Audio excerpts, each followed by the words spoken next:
লিডুৰ টিককত কয়লা শ্ৰমিকৰ উত্তাল প্ৰতিবাদ। চিটু আৰু BMSৰ উদ্যোগত প্ৰতিবাদ সাব্যস্ত কয়লা শ্ৰমিকসকলৰ। উত্তৰ পূব কয়লা ক্ষেত্ৰৰ অন্তৰ্গত টিকক কলিয়ৰীৰ অধীনস্থ ANE মাইনিং কৰ্তৃপক্ষই শেহতীয়াকৈ শ্ৰমিকক দিয়া নিৰ্দেশনাৰ প্ৰতিবাদত আজি শ্ৰমিক সংগঠনৰ নেতৃত্বত শ্ৰমিকসকলে তীব্ৰ প্ৰতিবাদ সাব্যস্ত কৰে। অহা 1 জুনৰ পৰা মাইনিংটোৰ ঠিকা ভিত্তিক কৰ্মৰত শ্ৰমিকসকলক কাম বন্ধ কৰাৰ মৌখিক নিৰ্দেশনা দিয়াৰ পিছত আজি ৰাতিপুৱা টিকক ৱে ব্ৰিজৰ সন্মুখত প্ৰতিবাদ মুখৰ হৈ পৰে শ্ৰমিকসকল। CITU আৰু BMSৰ নেতৃত্বত শতাধিক শ্ৰমিকে বিভিন্ন শ্লোগানেৰে পৰিৱেশ উত্তাল কৰি তোলে।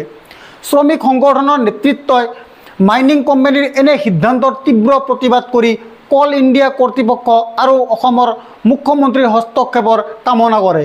ANE মাইনিং কৰ্তৃপক্ষই লোৱা সিদ্ধান্তক বাতিল কৰাৰ দাবী জনায় প্ৰতিবাদকাৰীসকলে। ডাম্পিং গ্ৰাউণ্ডৰ সুবিধা কৰি টিকক ৱেষ্ট আৰু টিৰাপ কলিয়ৰী মাইনিং মুকলি কৰাৰো আহ্বান জনায় শ্ৰমিক সংগঠনৰ নেতৃবৃন্দই। অন্যথাই শ্ৰমিক সংগঠনসমূহে তীব্ৰ প্ৰতিবাদ কাৰ্যসূচী ৰূপায়ণ কৰিবলৈ বাধ্য হ'ব বুলি সকীয়াই দিয়ে।